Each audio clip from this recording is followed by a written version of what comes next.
ಈತನಿಗೆ ಸಾಹಿತ್ಯ, ರಂಗಭೂಮಿ, ಚಿತ್ರ ಬಿಡಿಸುವುದು, ಭಾಷಣ ಮಾಡುವುದು, ಮಿಮಿಕ್ರಿ ಮತ್ತು 3 ಭಾಷೆಗಳಿಗೆ ತಕ್ಷಣ ಅನುವಾದಿಸುವ ಕಲೆ ಈತನಿಗೆ ಒದಗಿದೆ.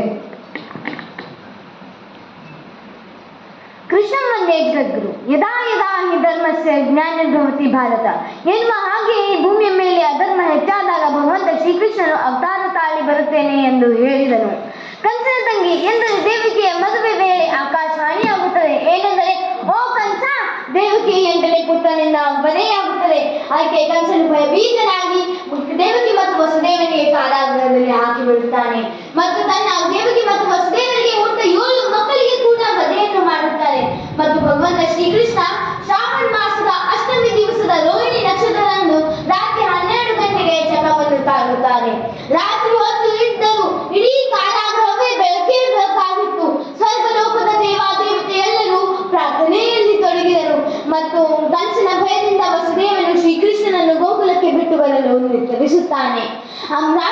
ಎಲ್ಲಾ ಸೈನಿಕರು ತಾನಾಗಿಯೇ ನಿದ್ರೆಯಲ್ಲಿ ಜಾರಿದರು ಮತ್ತು ಎಲ್ಲಾ ಬಾಗಿಲುಗಳು ತಾನಾಗಿಯೇ ತೆರೆದವು ಮತ್ತು ವಸುದೇವನು ಶ್ರೀಕೃಷ್ಣನನ್ನು ಕಂಡು ಗೋಕುಲದಲ್ಲಿ ಪ್ರಯಾಣ ಬೆಳೆಸಿದನು.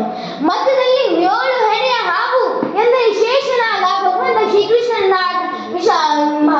ಮಲೆಯಿಂದ ಕಾಪಾಡಿತು. ಯಮುನಾ ಮಾತೆಯು ಭಗವಂತ ಶ್ರೀಕೃಷ್ಣನ ಪಾದಕ್ಕೆ ನಮಸ್ಕರಿಸಿ ಮುಂದೆ ಹೋಗಲು ದಾರಿ ಕೊಟ್ಟಳು. ಭಗವಂತ ಶ್ರೀಕೃಷ್ಣ ಗೋಕುಲದಲ್ಲಿಯೇ ಬೆಳೆದರು. ಕಂಸನಿಗೆ ಗೊತ್ತಾಯಿತು ಏನೆಂದರೆ ಭಗವಂತ ಶ್ರೀಕೃಷ್ಣ ಗೋಕುಲದಲ್ಲಿದ್ದಾನೆ. ಅದಕ್ಕೆ ಅವನು ಅನೇಕ ರಾಕ್ಷಸರಿಗೆ ಅಲ್ಲಿ ಕಳಿಸುತ್ತಾನೆ.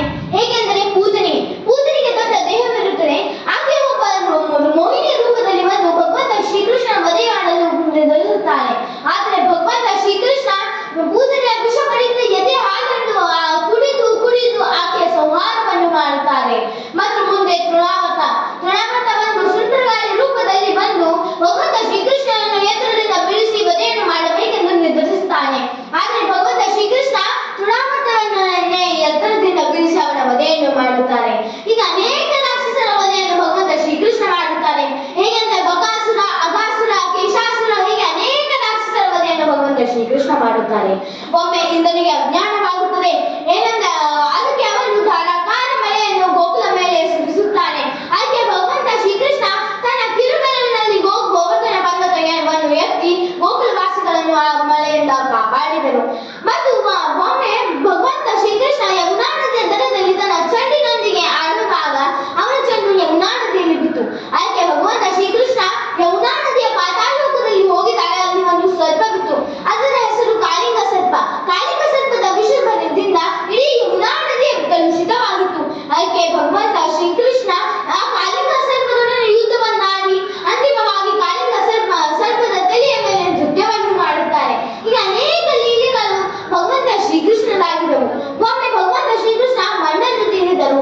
ಆವಾಗ ಯಶೋಧ ಮಾತೆಯು ಕೋಪಗೊಂಡು ಭಗವಂತ ಶ್ರೀಕೃಷ್ಣನು ಬಾಯಿ ತೆರಿ ಅಂದಾಗ ಭಗವಂತ ಶ್ರೀಕೃಷ್ಣನು ತನ್ನ ಬಾಯಲ್ಲಿ ಇಡೀ ಬ್ರಹ್ಮಾಂಡವೇ ತೋರಿಸಿದರು.